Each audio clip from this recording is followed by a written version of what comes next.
Tes tes, halo bradku. Di seantero jagat Nusantara balik lagi bareng kami Santuy Movie yang masih siaga untuk nemenin waktu gabut kalian. BTW saya juga akan nemenin kalian di sini ya Brad, bareng Cakung biar tiap hari bisa upload gitu. Gimana kabarnya? Semoga kalian dan keluarga selalu dan terus dalam kondisi terbaik, oke? Sebuah aksi kelompok pencurian profesional yang sangat mahir dan jenius dalam melancarkan aksinya. Film berjudul Live ini rilis di tahun 2024 dan masih anget-anget gimana gitu Brad. Ceritanya seru banget dan wajib banget disimak. Nah, gimana keseruannya? So, biar semangat mari kita ucapkan sama-sama secara serentak, oke? 1, and 2, and 3. Apa? Gaskeun! Mantap! Got too little time, I'ma live up. Head down, push forward through the tough times. Cause anything worth doing is a tough climb.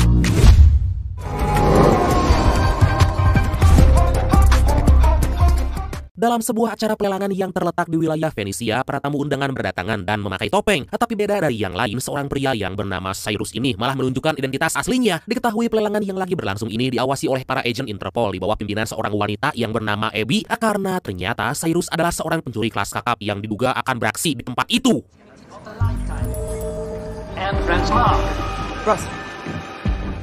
Selain melelang barang-barang antik dan karya seni terkenal, acara pelelangan itu juga melelang sebuah NFT sekaligus menghadirkan penciptanya yang misterius dan dikenal dengan nama NX. NX sendiri lebih memilih untuk nggak menunjukkan identitas aslinya pada siapapun karena itu bisa menjadi sebuah hal yang unik dan bisa menaikkan harga pasar. Buktinya karya NX yang dilelang sekarang selain keren dan limited, benda berbentuk topeng besar ini dilengkapi banyak sekali kamera yang bisa membuat NFT secara langsung.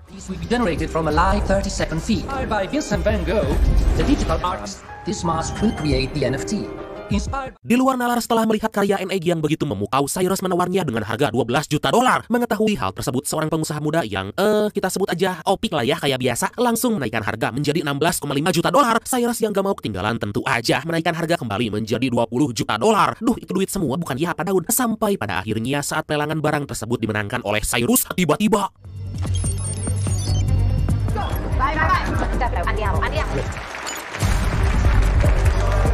Ternyata semua adalah ulah Cyrus dan kelompoknya yang ingin mencuri beberapa barang antik di pelelangan. Kelompok Cyrus diketahui terdiri dari si Magnus, si pembobol berangkas, Camilla, cewek cantik yang sangat hebat dalam mengemudi apapun, Denton, seorang bapak-bapak yang ahli dalam penyamaran, Misun, cewek manis mencenut Amburahoy, blasteran Cina yang ahli dalam bidang peretasan alias hacker, dan yang terakhir Luke, seorang insinyur muda atau dengan kata lain si paling sagala bisalah. Dan setelah semua rencana mereka berjalan dengan mulus, Cyrus dan kelompoknya kabur dengan membawa NX.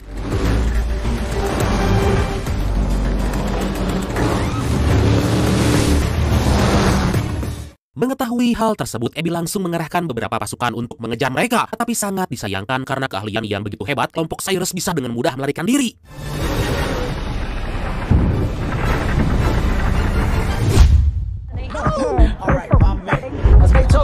Setibanya di kapal pesiar, kita bisa melihat wajah asli NX yang ternyata diperankan oleh Mamang Ned dalam film Spider-Man. Pada kesempatan itu, Cyrus menepati janjinya membeli karya NFT NX senilai $20 juta dan berpesta ajojing sampai pagi. Wow!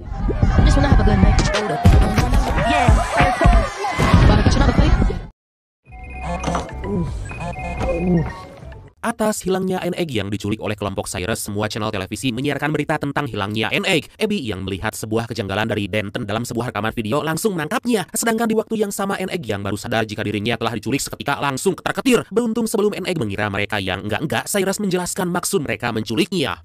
The whole world now thinks that you've been kidnapped. Last night, and it's being reported the artist's own. The claimed American artist NX is missing this morning following an... Cyrus menunjukkan gambar sebuah lukisan Mona Lisa yang awalnya hanya bernilai $25.000. Tapi setelah berita pencurian lukisan itu tersebar ke seluruh dunia, lukisan Mona Lisa menjadi berharga hingga bernilai $860 juta. Dan berkat Interpol dan sebuah iklan gratis yang menayangkan penculikan NX, kini semua NFT karya NX melonjak pesat di pasaran sampai di harga $89 juta.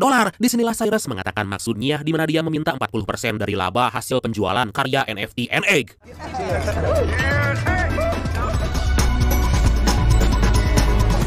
Beberapa waktu kemudian di kantor Interpol, Abby yang lagi terburu-buru dengan para anak buahnya dibawa masuk ke dalam ruangan oleh atasannya yang bernama Huxley karena akhir-akhir ini banyak terjadi kecelakaan yang banyak sekali menelan korban jiwa. Setelah diselidiki lebih lanjut, ternyata itu perbuatan seorang pria yang gak berperi kemanusiaan bernama Lars Horgensen. Dalam semua peristiwa kecelakaan yang terjadi, Horgensen selalu aja mendapat keuntungan dari saham gorengannya.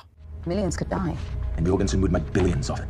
Huxley berkata bahwa 3 hari yang lalu Jorgensen berkomunikasi dengan para kelompok peretas Leviathan membicarakan serangan besar yang akan menimbulkan jutaan orang tewas. Huxley yang mengetahui bahwa Jorgensen akan membayar kelompok Leviathan dengan emas nilai $500 juta, meminta Abby yang ternyata mantan kekasih Cyrus mengajak kelompok Cyrus bekerja sama dalam misi mereka selanjutnya. Oh.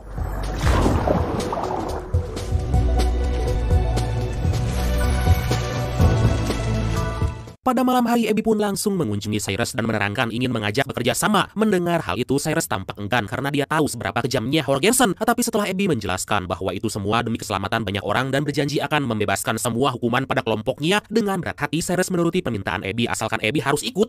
She has us on a van go.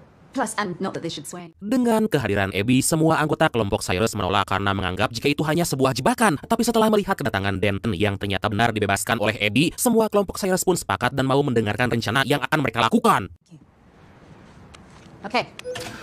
Abby menjelaskan bahwa Jorgensen dalam 17 hari lagi akan memindahkan $500 juta berbentuk emas batangan dari Bank London ke kediamannya. Emas-emas itu akan dikemas dalam peti persegi dan diangkut ke pesawat penumpang bernama Sky Swissie. Rencana yang harus mereka buat adalah bagaimana caranya agar emas-emas itu bisa diambil atau dicuri. Walau dirasa mustahil, Cyrus meyakinkan semua kelompoknya agar menganggap bahwa ini hanya aksi pencurian biasa. Whole plane? It's kind of hard to take half plane. With 250 people on board. Setelah dipikir dengan matang, Cyrus membutuhkan sebuah jet pribadi untuk mengangkut semua emas dan memindahkannya sebelum pesawat mendarat. Mengetahui kalau Opik punya sebuah jet pribadi yang cocok, mereka pun segera pergi mendatangi Opik.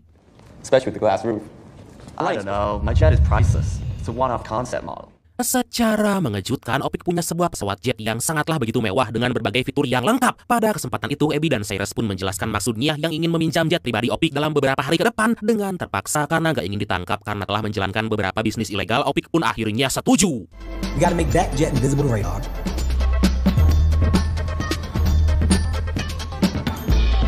Akhirnya kelompok Cyrus melaksanakan tugasnya masing-masing, yang dimana Magnus mencari cara agar bisa membobol berangkas dari dalam pesawat yang lagi terbang. Camilla belajar cara mengemudikan sebuah pesawat jet agar bisa berada tepat di bawah pesawat untuk mendapat sinyal, dan agar visibilitas sekitar pesawat tetap stabil, Cyrus menyuruh Luke untuk membongkar NFT egg yang dia beli, menempelkan semua kamera pada jet dan membuatnya sedemikian rupa agar gak terlihat. Find a way to get it close to an A38 with the swap signal. Gak ketinggalan, memang Denton berakting layaknya seorang bapak-bapak seperti biasa, membawa beberapa barang yang dibutuhkan. Sedangkan Misun mencari cara agar bisa memasuki sistem pesawat dan membuat semua rencana berjalan dengan lancar. Tapi karena alat penghilang radar yang digunakan mereka, yaitu APSP, bila diaktifkan secara bersamaan dalam 2 pesawat akan terdeteksi. Abby yang punya seorang teman dari kontrol lalin udara di daerah yang akan dilewati pesawat pun langsung membawa Cyrus menemui orang itu.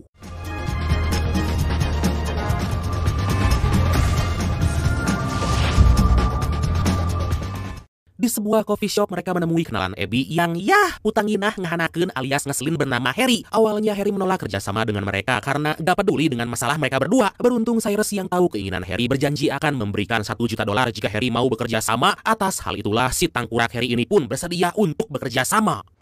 It's Huxley. He wants to see us.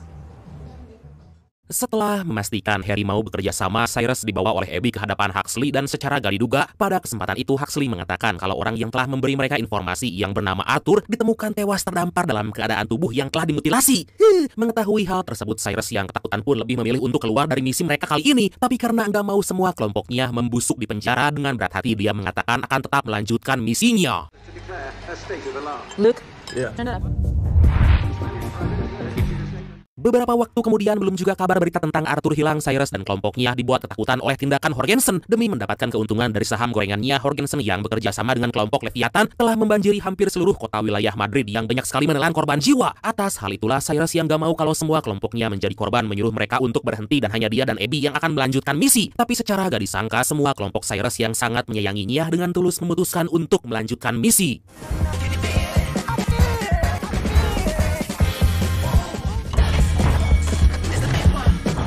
Karena alat APSP berbentuk seperti bom dan sangat sulit untuk dibawa ke dalam pesawat penumpang, mereka pun memisahkan bagian-bagian APSP agar bisa dibawa masing-masing orang dan dirakit dalam pesawat nanti. That's good. You can handle a short, snowy runway.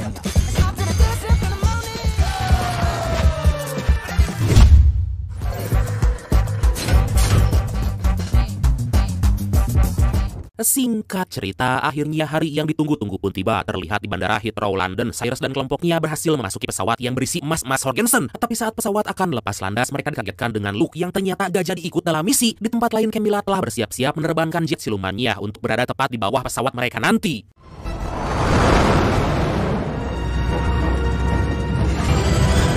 Setelah dirasa udah saatnya, Harry pun beraksi, yang mana dia memperingatkan pilot tentang sebuah turbulensi yang akan terjadi di puncak pegunungan. Mengetahui hal itu, satu persatu kelompok Cyrus pergi ke toilet menyimpan bagian EPSP, hingga saat tiba giliran Abby untuk menyatukan semua perangkat itu dan menyimpannya. Karena sebuah guncangan yang diakibatkan sinyal antara kedua pesawat yang bertabrakan, Abby malah gak sengaja menjatuhkan alat tersebut.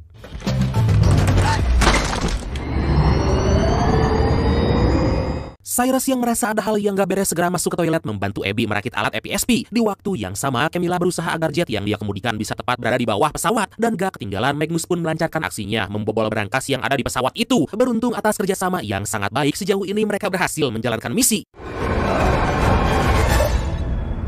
Gak lama kemudian, Harry menghubungi pilot pesawat dan mengalihkan pendaratan ke wilayah Charlie Delta Foxtrot beralasan ada banjir yang melanda di landasan udara Zurich. Mendengar hal itu, tanpa rasa curiga, sang pilot pun menyetujui perintah yang dikatakan Harry. Dan setelah semuanya beres, Harry menghubungi Camilla agar menurunkan sebuah drone untuk mengalihkan perhatian para pengawas menara kontrol lain.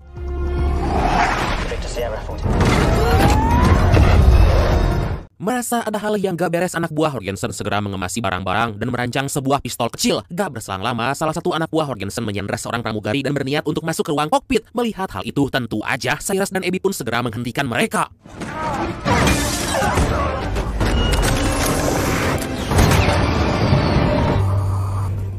Perkelahian gak bisa terhindarkan lagi, walau hanya berdua, Cyrus dan Abby bisa membuat anak buah Jorgensen sedikit kesulitan. Di waktu yang sama, pesawat yang mereka tumpangi tiba-tiba mendapat sebuah masalah karena mendarat di atas hamparan es. Dan saat Cyrus dan Abby akan mengecek Magnus, tiba-tiba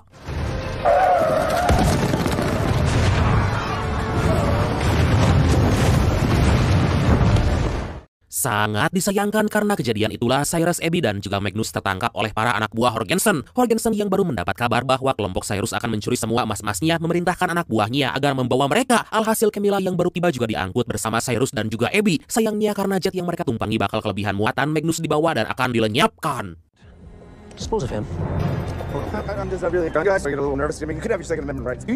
Di tempat lain, Huxley yang mendapat kabar kalau Abby dan kelompok Cyrus telah tertangkap dan akan dibawa ke hadapan Jorgensen bersama semua emasnya, memerintahkan seorang anak buahnya untuk menghubungi NATO meminta bantuan mereka agar menghentikan jet yang ditumpangi Abby.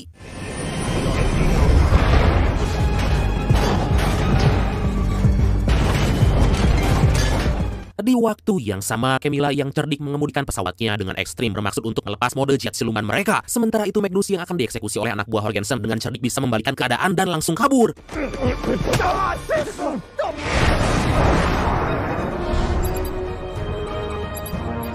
Akhirnya dua pesawat jet tempur dikerahkan pihak NATO untuk memastikan apakah benar dalam jet yang ditumpangi Cyrus adalah para teroris seperti yang dikatakan Huxley. Beruntung Harry yang juga mengetahui hal itu menghubungi pihak NATO bahwa dalam jet terdapat warga sipil yang disandra. Mendengar laporan bahwa NATO gak mau menembak jet yang ditumpangi Cyrus, si tangkurak Huxley tetap memerintahkan NATO agar segera menembak jet itu.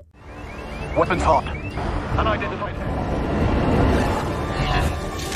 Beruntung sebelum rudal ditembakkan, Cyrus dan Abby menghajar beberapa anak buah Jorgensen dan memberi tulisan di bawah jet. Camilla yang paham dengan hal tersebut langsung menjungkir balikan jet mereka agar pihak NATO bisa melihat keadaan mereka saat ini. Alhasil setelah mengalami pertarungan yang sangat melelahkan dan mengalahkan semua anak buah Jorgensen, Cyrus, Abby, dan juga Camilla bisa mendarat tepat di halaman rumah Jorgensen.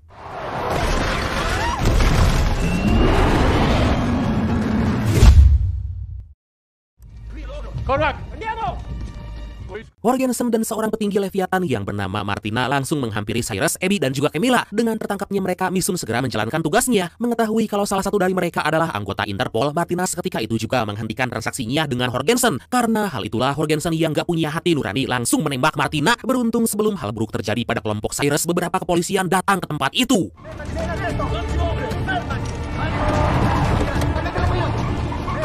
Karena para polisi belum percaya pada kelompok Cyrus, dari sebuah layar yang terletak di bawah pesawat, Misun menayangkan cuplikan Martina yang ditembak oleh Jorgensen. Gak berselang lama, Huxley dan para agen Interpol lain datang ke sana dan langsung menangkap Jorgensen. Mengetahui kalau Huxley berniat untuk melenyapkan mereka tadi, secara gak diduga, Abby seketika itu juga keluar dari Interpol dan memutuskan untuk bergabung dengan kelompok Cyrus. Wow!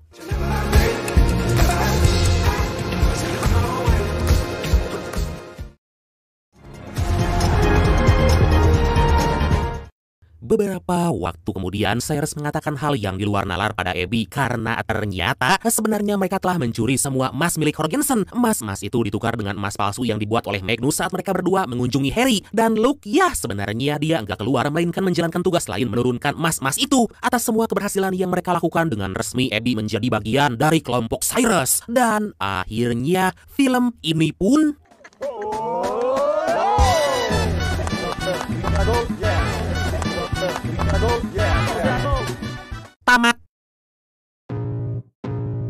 Oke, dan pesan yang bisa kita ambil dari film kali ini adalah jangan pernah sekalipun mengajak para pencuri untuk kerjasama. Dah itu aja, ngeri. Oke bradku, makasih banyak udah nonton sampai akhir. Seperti biasa, mohon maaf karena masih banyak kekurangan. Semoga kalian dan keluarga sehat selalu. Salam sukses, salam santuy, dan see you next time. Bye-bye. Ngopi heula atuh. I could go heal them, don't believe in fate, don't believe in ceilings, I just need it, taste in my mind starts feeling, I don't pace myself, I cry, no kneeling, got lust for change, I just love the feeling, no. I ain't gonna give up, got too little time, I'ma live up, head down, push forward through the tough times, cause anything worth doing is a tough climb, and I ain't gonna give up, got too little time, I'ma live up,